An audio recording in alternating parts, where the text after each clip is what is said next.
தமிழ்நாட்டில் மிகப்பெரிய பரபரப்பை உருவாக்குன ஒரு புக்கு தான் இன்னைக்கு நம்ம கையில் இருக்கு. எல்லோருக்குமான தலைவர் அம்பேத்கர். இன்னைக்கு தான் இந்த புக்கு ரிசீவ் ஆச்சு. இந்த இந்த கொஞ்ச நேரத்தில் என்னை ஈர்த்த சில விஷயங்களை நான் உங்ககிட்ட ஷேர் பண்ணிக்கிறேன். முதல்ல இந்த புக்கினுடைய தலைப்பு எல்லோருக்குமான தலைவர் அம்பேத்கர். இந்தியா முழுக்க கொண்டாடப்பட வேண்டிய ஒரு தலைவரை ஒரு குறிப்பிட்ட வட்டத்துக்குள்ள சுருக்கி வச்சிருக்கிற அந்த நிலைமையை மாற்றக்கூடிய ஒரு தலைப்பை வச்சதுக்காகவே விகடனுக்கு நம்மளுடைய மிகப்பெரிய பாராட்டுக்களை தெரிவிச்சுக்கலாம். ரெண்டாவது பார்த்தீங்க அப்படின்னா, இந்த புத்தகத்தினுடைய இந்த இந்த முகப்பு அட்டை இது வந்து கொஸ்டின் மார்க் அப்படின்னு நான் நினைக்கிறேன்.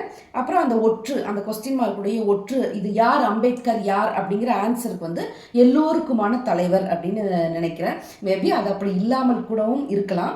அப்புறம் எப்போதுமே சீரியஸாக இருக்கக்கூடிய அம்பேத்கருடைய படத்தை தான் நான் பார்த்துருக்கேன். ஆனால் சிரிச்சிட்டு இருக்கிற ஒரு அம்பேத்கர், வயலின் வாசிக்கிற அம்பேத்கர் அப்படிங்கிறது ரொம்ப ரொம்ப ஈர்க்கக்கூடிய ஒன்றாக இருக்குது. மூன்றாவது பார்த்தீங்கன்னா, இந்த புத்தகத்தினுடைய வடிவமைப்பு. உள்ளுக்குள்ளே பார்த்தீங்க அப்படின்னா, ஒரு தலைப்பின் கீழே நிறைய கட்டுரைகள் கொஞ்சம் கலர்ஃபுல்லாக இருக்குது. அதுக்கப்புறம் நிறைய ஹைலைட்ஸ் பண்ணியிருக்காங்க, நிறைய துணுக்குகள், அது போக நிறைய புகைப்படங்கள் இடம்பெற்றிருக்கு. ஒரு புக் எடுத்தால் கொஞ்சம் ராவாக இல்லாமல் படிக்கக்கூடிய இன்ட்ரெஸ்டிங்காக அதை வந்து மாற்றிருக்காங்க. அப்புறம் நான் தேடி பார்த்ததில் என்னை ஈர்த்த ஒரு பகுதி அப்படின்னு சொன்னால், அம்பேத்கர் 100 அப்படின்னு ஒரு பகுதி இருக்குது. அதில் பார்த்தீங்க அப்படின்னா, லீவு நாட்களில் அம்பேத்கர் சமைச்சு அவருடைய நண்பர்களுக்கு கொடுப்பாராமா. அவருக்கு கார் ஓட்டுறது அப்படிங்கிறது ரொம்ப பிடிச்சமான விஷயம். ஆனால் கிளச்சுக்கு பதிலாக பிரேக்குக்கு பதிலாக கிளச் அப்படின்னு பிடிச்சி கடைசி வரைக்கும் அவருக்கு கார் ஓட்டவே வரல.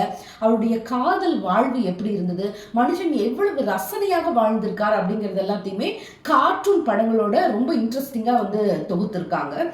அந்த விஷயமும் ரொம்ப நல்லா இருந்தது. இதில் எனக்கு ரொம்ப காலமாக இருந்த ஒரு கேள்விக்கு ஒரு பதில் வந்து TM கிருஷ்ணா அவர்கள் வந்து எழுதியிருக்கார்.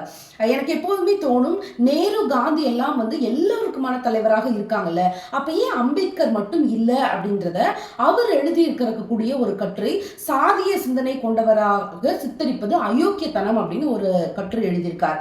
அதில் அவர் என்ன சொல்றாரு அப்படின்னா, என்னுடைய சின்ன வயசுலையுமே கூட காந்தி, நேரு போன்றவர்கள் என்னுடைய குடும்பத்தினுடைய விவாதத்தில் இருப்பாங்க, ஆனா அம்பேத்கர் இருந்ததே இல்லை அப்படின்னு சொல்றாரு. இப்போ அவருடைய காலம் தாண்டி என்னுடைய காலம் வரைக்கும் அந்த கேள்வி எழுது அப்படின்னா, இன்னமும் அந்த நிலைமை மாறல, இல்ல கொஞ்சம் ஒரு 10% மாறி இருக்கு. அப்படி மாற்ற வேண்டிய ஒரு விவாதத்துக்குள்ள இந்த புத்தகம் வந்து அதை எடுத்துட்டு போகும் அப்படின்னு நான் நினைக்கிறேன். ரொம்ப நல்லா இருக்கும்னு நினைக்கிறேன். ஒரு கட்டுரையே வந்து அதற்குள்ள இன்னும் எவ்வளவு சிறப்பான விஷயங்கள் இருக்கு அப்படிங்கிறத புரிஞ்சுக்கக்கூடிய விதத்துல இருக்கு. எல்லோருக்குமான தலைவர் அம்பேத்கர் அப்படின்னு எல்லாருமே சொல்றாங்க. அப்ப அந்த எல்லோருக்குமான தலைவரை புரிஞ்சுக்க கூடிய அவசியம் நமக்கு இருக்கு. அதனால இந்த புக்கை எல்லாருமே படிக்கணும் அப்படின்னு நான் நினைக்கிறேன். நான் படிச்சுட்டு ஃபுல்லா ரிவ்யூ பண்ணி உங்களுக்கு போடுறேன்.